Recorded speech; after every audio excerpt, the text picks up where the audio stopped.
Fourth lesson chemical thermodynamics 4.1 3 moles of an ideal gas. Okay, तो हम given कैसे लिखना पड़ता है, तो जैसे जल्दी जल्दी क्वेश्चन जैसे पढ़ा तो गिवन लिखेंगे। हाँ देख, तो 3 मोल्स बोला है तो n इज इक्वल टू क्या हो गया हमारा 3 हो गया। ओके, तो नाउ क्या बोल रहे हैं फिर ideal gas expands isothermally from 15 DM cube two 20 DM cube. Okay, expand हो रहा है आइसोथर्मली, देखो यानी कि ये बीकर है हमारा। तो पहले तो यहाँ पे था जो हमारा जो पिस्टन था यहाँ पर है समझो, तो ये 50 डीएम क्यूब है यहाँ पे। ओके, पहले तो ये क्या बोल रहा है एक्सपांड हो रहा है, तो यहाँ से एक्सपांड होगा यहाँ तक।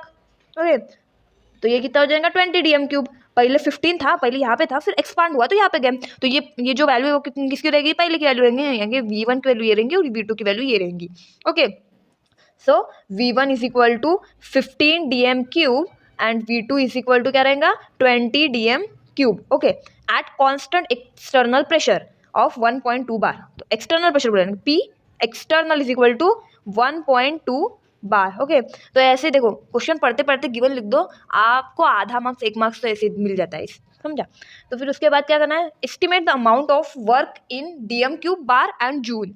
ओके, तो अभी टू फाइन क्या करना है वो भी लिख देना, यहाँ पे क्वेश्चन में रहता है ना क्या फाइंड करना है, तो वो भी लिख देना कि क्या बोला है कि जो वर्क है वो फाइंड तो करना है, बट उसमें भी क्या बोल रहे हैं वो कि डीएम क्यूब बार में फाइंड करो और जूल में भी फाइंड करो। बहुत ही इजी क्वेश्चन है, देखते हैं अभी कैसे सॉल्व करना है। तो बार में और जूल में फाइंड करना है। ओके, तो वर्क निकलना है, तो वर्क डन का हमारे पास तो फॉर्मूला है आइसोथर्मली के लिए एक ही फॉर्मूला है हमारे पास।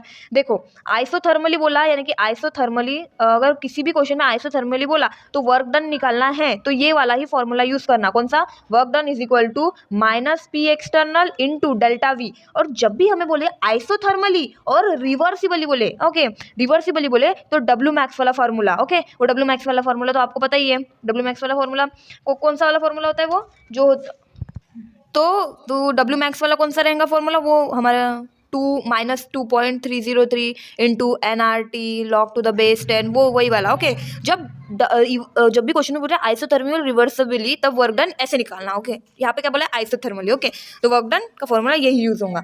तो प्रेशर माइनस क्या रहेगा 1.2, ओके इंटू ये डेल्टा वी को हम कैसे लिखते हैं, ये चेंज इन वॉल्यूम है तो कैसे लिखते हैं V2 माइनस V1, तो V2 माइनस V1। ओके, तो माइनस 1.2 इंटू V2 की वैल्यू क्या है 20। ओके, 20 माइनस 15 और ये क्या रहेगा डीएम क्यूब में। यहाँ पे हम क्या बोलते हैं यूनिट लिखते जाएंगे क्योंकि हमें देखो यहाँ पे यूनिट्स में निकालना है तो बराबर से समझ में आ जाएगा। 1.2 ये बार में है एंड इंटू 20.15 ये दोनों भी डीएम क्यूब में। ओके, तो देखो इन माइनस करेंगे तो यहाँ पे 5 आ जाएगा, यानी 1.2 bar into 5 DM cube. Okay, अब ये 5 इंटू कर लेते हैं इसको, तो 5 इंटू करने के बाद सिंपली आ जाएगा,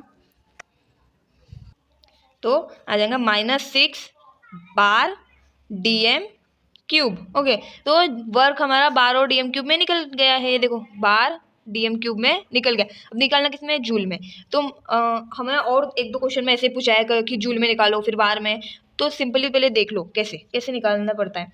जब भी हमें जब भी देखो जब बार और डीएम क्यूब, यार क्या लिख दिया मैंने, जब बार और डीएम क्यूब में होता है और हमें जूल में निकालना होता है, ओके, तब क्या करना, तब सिंपली करना जो भी जैसे कि भी ये वैल्यू है तो हम इसमें करके दिखाती हूँ। W इज इक्वल टू क्या करना -6 बार डीएम क्यूब है, तो इसको क्या करना, यार यहाँ पे थोड़ा डिफिकल्टी हो रही है, तो W इज इक्वल टू -6 बार है तो इसको इंटू करना 100 जूल से। ओके, जूल में चाहिए तो 100 जूल और डिवाइड कर देना, ये जो यूनिट है वो कैंसिल होना चाहिए इसीलिए बार डीएम क्यूब से। तो क्या हो जाएगा, ये दोनों कैंसिल हो जाएंगे और ये आंसर क्या आ जाएगा जूल में आ जाएगा। तो क्या W इज इक्वल टू ये 100 डिवाइड हो जाएगा तो -600 जूल में। देखो ये वर्क डन किस में आ गया, जूल में भी आ गया।